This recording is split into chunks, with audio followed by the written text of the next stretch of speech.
her pilots can relax for now. But trouble looms 50 miles away.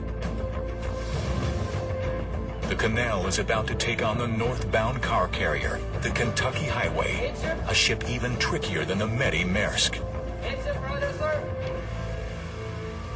The canal's machines must perform perfectly, or they'll lose control of her.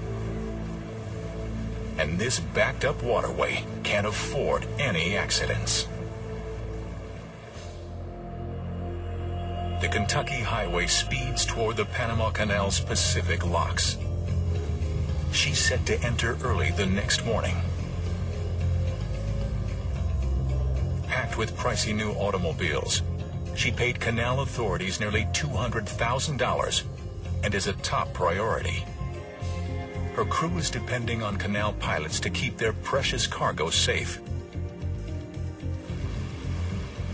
But the Kentucky Highway has just 72 hours to get these goods to the U.S. East Coast.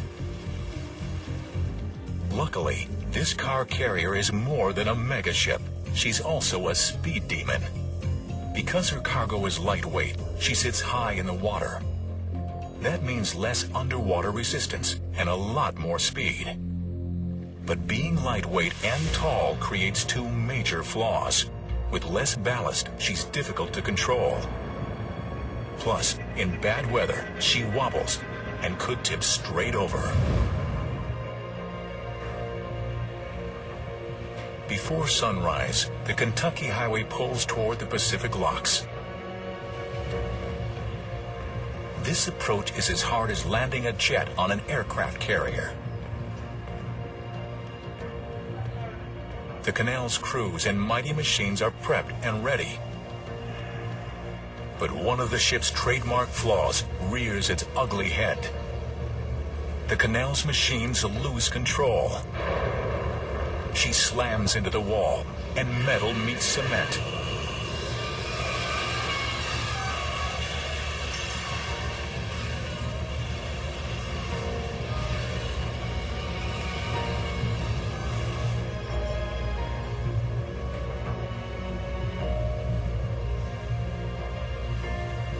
Fortunately, the ship is not seriously damaged. The pilots can't dwell on the collision. With ships lined up behind them, they must steer the Kentucky Highway through the narrow locks. The ship must pass through 3 locked chambers. The first is at sea level, but the canal's waters are 85 feet above sea level.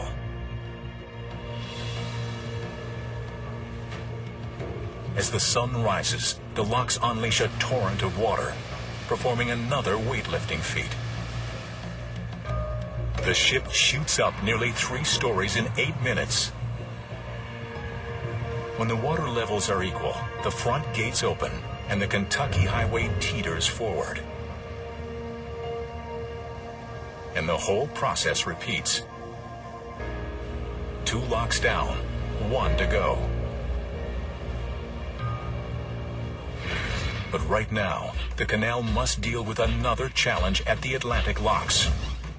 A 400-ton gate is ready to be installed. The canal can't perform this major maintenance without a power lifter.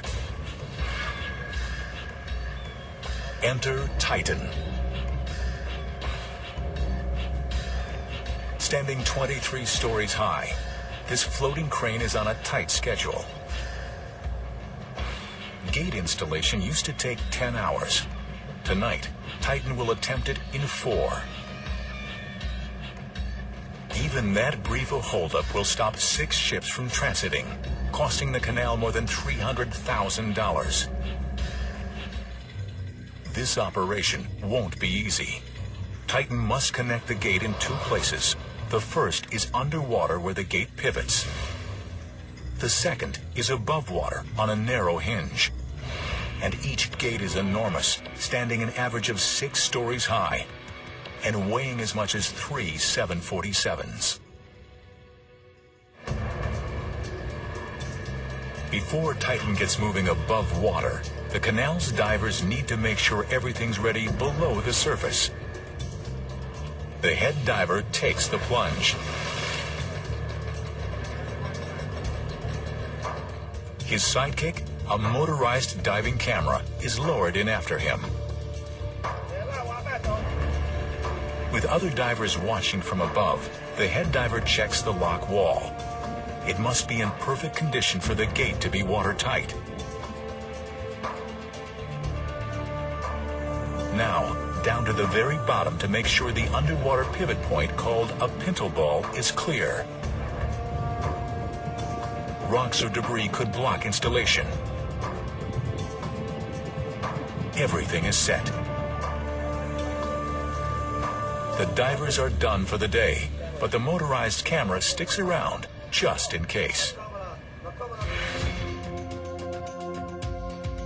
50 miles away on the Pacific side of the canal, the Kentucky Highway is in the final lock chamber preparing to exit. But mules no longer control the ship, and in these narrow confines, the risk of collision is high.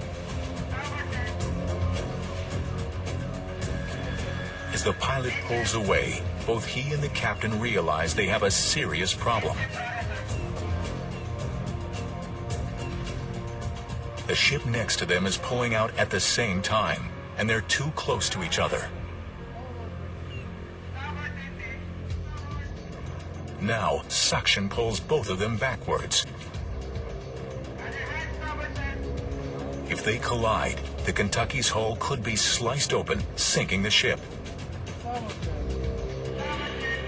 What you can't see is that the ships are displacing enough water to fill 12 Olympic-sized swimming pools. They leave a sort of footprint in their wake. When the ships accelerate, water rushes into their footprints, creating backward suction that can, at first, overpower forward-thrusting engines.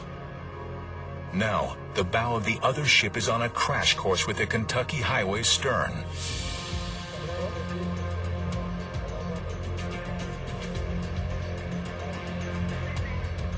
The Kentucky Highway is sandwiched between the approaching ship on one side and moored vessels on the other.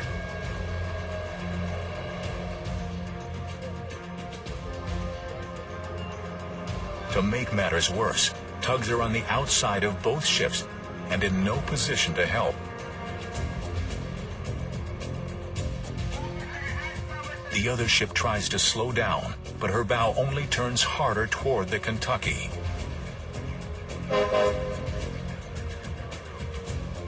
The Kentucky's pilot gives the order to thrust forward.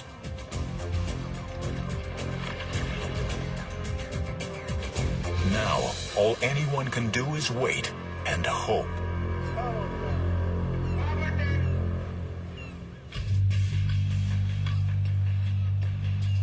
There is only one place in the entire Panama Canal where giant ships meet head-to-head: Gatun Lake. And the container ship, the Medi Maersk, has just entered it.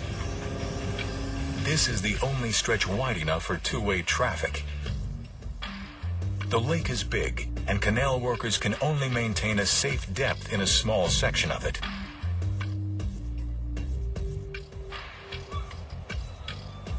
Turns here are so tight, ships are often on a collision course with one another. Starboard 20. And with a record number of container ships in the lake, the pressure is on to navigate perfectly. Visibility is crucial. And today, it's raining. Rainy season lasts a solid 8 months in Panama. Along with torrential downpours, it can also bring dense fog. A pilot's worst nightmare. Any day, anything can happen. It's very difficult to predict the weather here in Panama. And there's another problem. The pilot's view is blocked. The Medi is so long and stacked so high, all he can see in front of him is ship.